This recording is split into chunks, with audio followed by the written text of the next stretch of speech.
Week 6 of the fantasy football season. Here's a few kickers I looked at off the wire this week. The first kicker, Eddie Pinheiro, the San Francisco 49ers. And this offense stalls out a lot. And Pinheiro, he's had some good games over the last few weeks. Week 3 versus Arizona, 12 fantasy points. Week 4 versus Jacksonville, 7. And Week 5 at the Rams, a big ball game, 17 fantasy points. So Week 6, a good matchup coming up at the Tampa Bay Buccaneers. Their defense isn't all that great. So last week, Seattle put up 35 points. And we've seen other high-scoring games all season long with the San Francisco 49er team. So Jake Moody, he got cut early in the season. Pinheiro's taken over. And so far, 7 or more fantasy points every game for Pinheiro. And double-digit fantasy games in the 2 out of the 4 games he's kicked for the 49er team. So this week with a good matchup coming up at Tampa, which could be a high-scoring game and a good place to kick. Pinheiro, definitely a kicker to add this week. The next kicker, Matt Gay of the Washington Commanders. Matt Gay's been a solid kicker for many seasons. I know he's bounced around a little bit in his NFL career, but 3 weeks in a row, 9 or more fantasy points for Matt Gay. In Week 6, a pretty good matchup versus the Chicago Bears coming to Washington. So now with this offense almost 100% healthy, with McLaurin possibly could return in Week 6, and we saw Jaden Daniels return, and they won that ball game easily, 27-10 at the Chargers in Week 5. I think Gay, he's going to get more opportunities, and they're going to have more chances in the red zone. Week 3 versus Vegas, 14 fantasy points. Week 4 at Atlanta, big game, 18. And then Week 5 at the Chargers, 9 fantasy points. So like I said, this week with a good matchup, and this offense healthy with Jaden Daniels back and available in 79% of fantasy leagues. Matt Gay, definitely a nice add. Kicker Joey Sly of the Tennessee Titans. I know misses have been a problem for Joey Sly, but the opportunities are hard. Joey Sly for your fantasy team. Sly out there in 97% of fantasy leagues. I know Week 4 was a 0 for him in that, but he's had double-digit fantasy days, 4 out of 5 games so far this season. Tennessee's had a lot of trouble scoring touchdowns this year.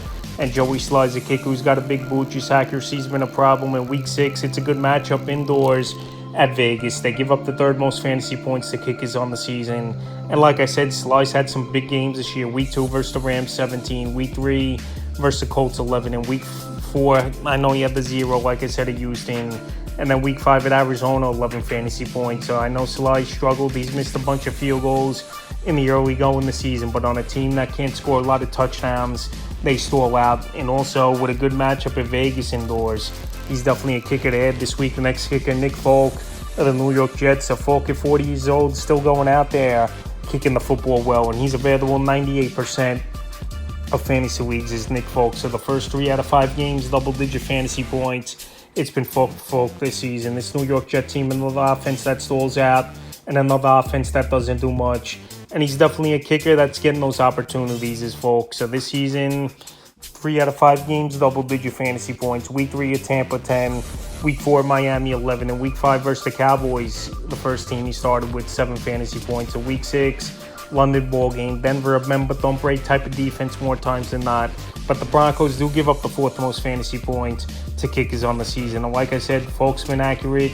He's kicking the football well. He's on an offense that stalls out a lot, but opportunities will be there. Where the Jets do get in the red zone a decent amount, but can't finish drives. So Folk, an ad this week in a matchup in London where it's a good kicker stadium over there. And the final kick I looked at is Blake Grupp of the New Orleans Saints. Blake Grupp out there in 99% of fantasy leagues. We know he has a big boot. That's why they traded Will Lutz away a couple seasons ago with this New Orleans Saints team for Grupp. In the last 3 games, he's been solid. Week 3 at Seattle, 7. Week 4 at Buffalo, 9. And Week 5, a big ball game versus the New York Giants, 16 fantasy points in that one. So Week 6 versus a bend but don't break type of New England Patriot defense. I think Grupp could get opportunities. Obviously, back home, once again, indoor game, always a plus for any kicker, where if you're kicking that ball straight, it's going to be fair, and you don't have to deal with wind or other elements. So like I said, Grupp's getting opportunities, and the Saints, another offense that stalls out and can't punch it into the end zone decent rates. So Grupp this week with a good matchup, and like I said, indoors, and he's kicking the football well. So that's a few kickers I looked at off the wire for Week 6 of the fantasy football season.